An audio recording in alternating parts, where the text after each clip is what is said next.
as you said, I did the Kirsty's Metal Hand one just because it's easy to do that. I'm in the band, so Yeah. it's just something to go with easily. And then the Creeper one came along, and that obviously got quite a lot of hype for doing all right for themselves. Spooky little goths. Spooky little goths. Hello, and welcome to A Creative Truth. I'm Sophie Berry, aspiring author and afternoon nap pro. And I'm Benjamin Simons, composer, up-and-coming Twitch streamer, and hot sauce guzzler. A Creative Truth is a podcast by creatives, for creatives, and aspiring creatives, and everyone in between. Each week we invite a special guest to join us and have a chat about the harsh reality of breaking into their industry. This week, we're joined by my friend Luke Rees. You might know him as the bassist in Pine and the very excellent Pine and Conjurer collaboration, Kirsty's Metal Hands. He's also the guitarist in Doctrines, but more recently, Lou of Lou's Hot Sauces. I know him as the funniest person I've ever met at a festival.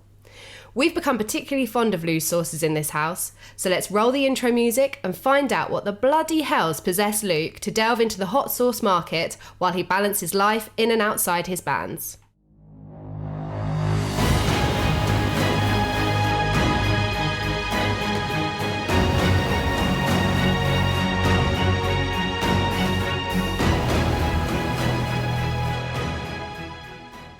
Luke, thank you so much for taking time out of your busy schedule to join us today. Schedule? I think schedule's the American. Schedule. It's an absolute pleasure to have you here. How are you today, sir? Fantastic. I'm all right. Feeling good. Just finished work, and now I'm talking to yous. We're on the wine, so you've got a beer. Let's go for it. So our first question, we like to take it all the way back with each of our guests. So where did you grow up and what was it like there? I was born in Wales, in Swansea, a very rough part of the country, which explains me. I lived there till 11, and then I moved to Guernsey. Oh, with all the nice. posh boys. We were talking about Guernsey just the other day, actually. What's it like? Whoa, what are the chances? It's beautiful. It's closer to France than it is to here. It's gorgeous, just full of Nazi bunkers everywhere. It's beautiful. Yeah, I heard that. Lots of nice seafood. Yeah, I guess. Just a local crab is a delicacy, I hear. So what were your first jobs? Do you remember? My first jobs. Summer jobs, just little pub things, going around pretending to do things. Cleaning up glasses and that. Cleaning up glasses and stuff, telling great jokes to everyone who definitely wanted to hear them jokes. And and that formed the person I am today. So we know you from several bands. What was your first band? And did you always see yourself making music ultimately? Yeah, I've always wanted to do it. My first band back home when I was a nipper was called Gooch. Oh my with a G. We were great. We had some great covers. We had some great, what did we do? Probably did a bit of Arctic Monkeys in there. Was it like a pub band or? It was a kids band called Gooch. A kids band. Make of that of what you will. Did you do any gigs? A couple little local gigs at the cricket club, but they had to put the name as Hooch because it was a bit too edgy to put Gooch on all the posters. Yeah. Yeah, it's just Hooch, which we had an uproar about. We weren't happy about that as little 14-year-olds. So obviously I know you from Doctrines and Pine. So Doctrines was first. How did that come about? Just from university, moved down here. Got on with one of the lads, and we just formed a little rock and roll band. Lovely. And you are great, to be fair. And I think you're signed to Alcopop, weren't you? One of my friends. We were, yeah. Was it something that you always thought you'd be doing? Like, did you always have an urge or a need to be writing music, or? Yeah, totally. Like, I did music at university. That's the reason I moved to Manchester for music. So it was something I always wanted to do for sure. I'm just stuck with that. Whilst doing other things, obviously. Was it music as a broad stroke topic, or did you go to specialise in was it production, or was it like, I went to study guitar, for example, so was it as specific as that, or? The course itself was totally broad. It covered everything from production to writing to all sorts, but I just wanted to perform, to be honest. I've always just wanted to be on the stage and do things. So, in terms of Lou's Hot Sauce, like, how did where did that idea come from, and how did it come to be? I just wanted a little cartoon of myself, so I thought, well, how can I do that? Well, you nailed that, pal. No, I don't know. I've always liked cooking. with a double O, not with a UC. And it just came about. So Arctangent year before, last year, I did a little jam for my band. Just because I said I like cooking, and it flew out. So I thought, why not take this a bit more seriously? And I've made sauces and that before, and just carried on with that, and it's going quite well. So initially it started out as a merch item that the band was selling as band merch, but it was a jam. Yeah, totally. Obviously, I'd made it before then. We just did it as a little joke on the side. Pine jam, so it was pineapple habanero, obviously spelled Pijn. Very clever. Very clever. I can see what you've done there. We've got some in the fridge, actually. It's delicious. Well, we get asked how we pronounce our band name all the time, so I thought, 2 birds, 1 stone. That's such a good point, actually. For everyone listening, your instinct will be to pronounce it pigeon, but it's actually pine. Or pagine. Pagine. Bean, pagine, anything you want. What's the inspiration for the name? Was it Danish or something? The Dutch word for pain, hurt, ache. You can say it like pijn. Pain? But I'm not going to put the accent on, just say pine. What does it mean? Pain? Yeah, pain. Pine, exactly, yeah. Hey, pain, ache. Because we're such deep, moody boys. So there's a very obvious and deliberate connection between the music you make and your hot sauce brand. One of the sauces is named after Kirsty's Metal Hands and another for your friend's band Creeper. I've just seen that you've made a sponsorship deal with Arctangent. Was this the idea from the beginning or something that's definitely evolved? And how has that evolution happened, if so? No, not at all. I didn't think it would get half as far as it has done so far. As you said, I did the Kirsty's Metal Hand one just because it's easy to do that. I'm in the band. So yeah, it's just something to go with easily. And then the Creeper one came along, and that obviously got quite a lot of hype. They're doing all right for themselves. Spooky little goths. Yeah, and the Arctangent thing, what was that? That came from the Bossk sauce, actually. So I did a sauce for Bossk. Obviously, that fits in quite well with the whole Arctangent crowds. And James, thankfully, dropped me a little message from Arctangent and said, would you like to do a sauce for us? And now here I am. I'm buzzing for it. Can't wait. It's so sick. Is there a connection between the flavours and the ingredients that you use and the bands that you're relating the sauces to? So was Kirsty's Metal Hands specifically going to be the hottest sauce I've ever tasted? No, not at all. I think it usually goes... It can work different ways. So sometimes I think of a pun first, then find a flavour to base around the pun. With the Kirsty's Metal Hands one, I just knew I needed an orange one. Yeah, definitely. I wanted it to be quite fruity and spicy as well. I thought mango habanero, done. Easy as that. How much thought goes into it? So in terms of this brand, have you started to see results in terms of cash money, or where are you in that process? You don't have to answer that. You can abstain. No, yeah, definitely. It's, as I said, it's done a hell of a lot better than I expected. I still work a real life job, obviously, on its side, but it's leading towards the kind of doing it full time kind of thing, and that's what I want to do. So if anyone's listening, buy my shit.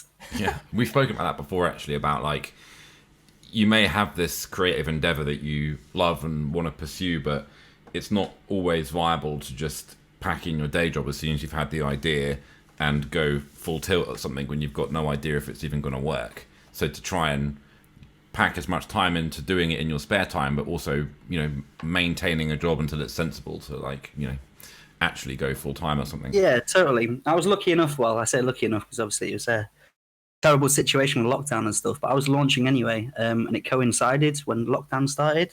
So I had all this free time in my hands anyway. Yeah. And I just, caned just put all my time and effort into doing the sauce, and it worked really well. And also it helped that everyone was sat at home and they had, spoon-fed the internet because they had nothing else to do. So it definitely helped in my favour. Like the flip side to that is that you must have seen pretty strong sales from the off because everyone was buying everything.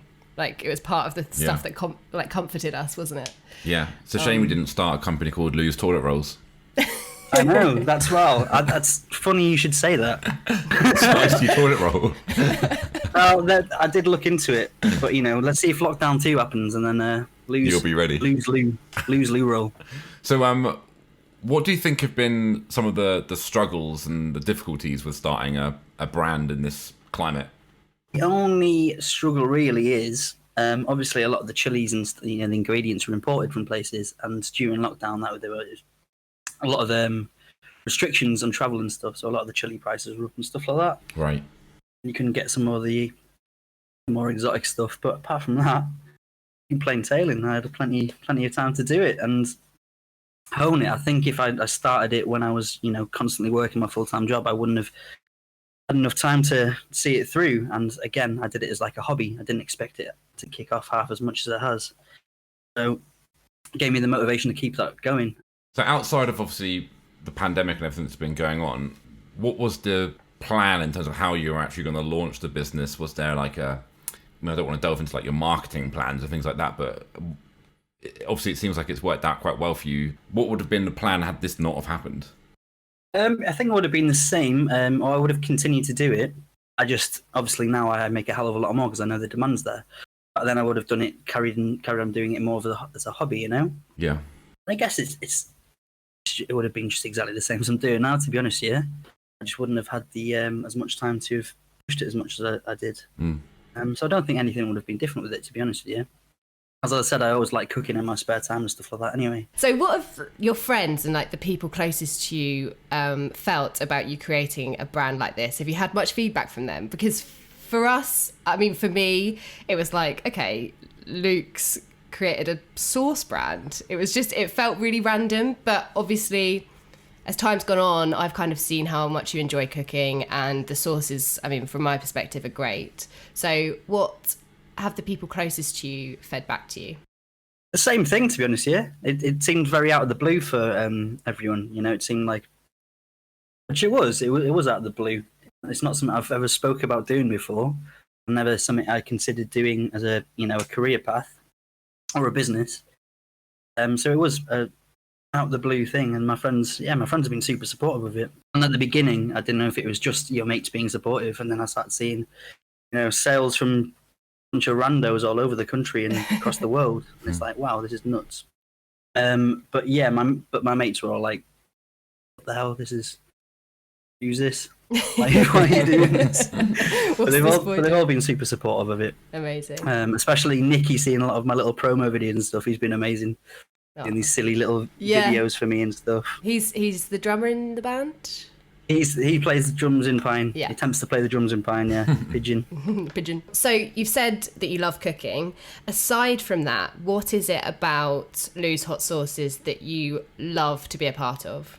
The whole thing is a little silly outlet for me. I'm a bit of a daft lad. I'm not sure if you know, but just the chance to get these silly little ideas out, even if it's like silly little puns or little drawings and stuff, You do love just have a a little joke on social media or whatever. Nice little outlet. I've got a random question that I haven't got written down, but you've spoken a bit about, obviously this stemmed from your love of cooking, and then you've developed these sauces that are obviously integral to that. What would be your number one recommended recipe or thing to cook involving one of your sauces? Oh, keep it simple. The mango habanero one. Everyone likes burritos and Mexican food, just slap a bunch of that in your burrito. Magic. What we talking about here? What's in the burrito? Oh, mate, well, anything. If you're vegan, get a bit of seitan in there, a bit of tofu. No one's judging you. But if you're not vegan, pulled pork, mango habanero, pico de gallo, simple salsa, done. Bob's your uncle, Fanny's your aunt. Sounds great. I had some on a omelette the other day. It's fantastic. Yeah, it works good. Also, what goes in the omelettes is the cowboy candies, the little candied jalapenos I do. Yeah. Them in an omelette. That's got a soft spot in my heart, honestly. Cheers, dude. I just did a little chef's kiss with my hand, but you can't see we heard it, though. I could see it in my mind. Yeah, a little pucker. In an alternate reality, what would you be doing if you weren't doing what you're doing? So I'm talking about not in the bands, Lou's Hot Sauces doesn't exist, and your job doesn't exist as it does. What's the dream? That's a very difficult question, isn't it? That's like, if you're not doing anything you don't want to do, what would you be doing? I would be a fireman? I've just made that up. That feels like you may have plucked that from thin air. Maybe. I would be I don't know. See, when I think back to when I was a kid and I was thinking, what did I want to do? And I was like, when I was a little kid, I did want to be a chef, and then I realised that's hard work. I don't want to do that. Yeah, really hard work. We've been absolutely nailing MasterChef The Professionals recently, and that just looks like hell, honestly. I know, what show? Yeah, cancel that. And it's just in a sweaty little kitchen getting shouted at all day if you're a subordinate. So stressful. And I've always worked in hospitality because I like to talk to people, and it's a different thing every day. I haven't had to speak to people and getting complained about and stuff. Great. It's always a new day. So this is probably a bit of a tricky question. Well, maybe not. What's your definition of a successful life? Happiness. Happiness. Deep. Yeah, totally. Like, it's not all about money, is it? Like, but that can also help happiness. It can. But no, as long as you're doing what you want to do, you're not stuck in something you're not happy in. That's success for me. Again, with the source thing, I enjoyed doing that. Hopefully, I can get to a stage where I make enough from it to do that constantly full time. Doesn't mean I'm going to make a bomb from it, but that's what I'd like to do, and that's what I enjoy doing. So that's success. In terms of your definition of happiness, it's doing something that you want to do all the time. Are there any other elements that contribute to your kind of overall happiness in life? Obviously, financial stability, you touched on that. Yeah, don't take things too seriously. Have a laugh. You do love a laugh, don't you? I do love a laugh. It's good to laugh again. That's true. I think that's the first thing I ever heard you say, you know. It's good to laugh again. What advice, if you had to, would you give to your younger self? Oh God, where do I start? Bloody hell! I should start a notebook for this, because I know if I'd tell myself this, I'd probably just spit on me. Well, you know that though, so you'd be able to give yourself advice that would counter that. Oh no! It wouldn't work. If I'd tried to tell younger me something, I'd be decked out. Not decked out. I wouldn't be listened to. That's a fair answer. And unique, actually. Yeah, very much. I was a little idiot. Think of this, but tenfold. I actually can't imagine you at a higher level than this, honestly. Luke, this is the part of the podcast where the floor is entirely yours. It's called Plug Yourself. So we just want to find out what you're working on at the moment, whether it's a new source or a different project, and give us your socials. Plug yourself. Plug it real good. The floor is lava. Yeah, I've got a few things coming up. I've got some things that are not source. Ooh. But source-esque are good. And it's got a lovely picture of me dressed as Dolly Parton on it, so that's all I'm going to give away with Wow. that one. Ooh, That sounds fun. Texas barbecue? Ooh. I might have a couple new band projects coming up, which I'm dead excited about. Nice. Amazing. And I don't know if I can say anything about that. A little apart hint? From one of them is a band called While She Sleeps. Oh. Is that a giveaway? Ooh. Well, I know who they are, Yeah. Oh God, I gave it away. but I don't know what it means you're doing. And we got some more of that stuff. And you can buy my products online at losebrews.co.uk. Where can people follow you on Twitter? You can follow me at Lose. It's not called Lose Brews. What's it called? It's called Lose.brews. Maybe the Z, maybe not. You'll find it. We'll find that for you. Yeah, go on, check it on for me, please. Thank you very much. Happy to. Well, Lou, thank you so much for spending some time with us today. It's been an absolute pleasure, my friend. Beautiful. And take care, and we're looking forward to seeing your next projects. Thank you. Bye. Bye. Bye-bye. If you'd like to find out more about us, you can find us on Twitter at A Creative Truth or on Instagram at A Creative Truth Podcast. We'd love to read any feedback you have, so if you have a moment, leave a review. And if you enjoyed today's podcast, please tell your pals. We'd also love to hear your thoughts about who you'd like to hear from in the future. We'll see you next time. Bye-bye.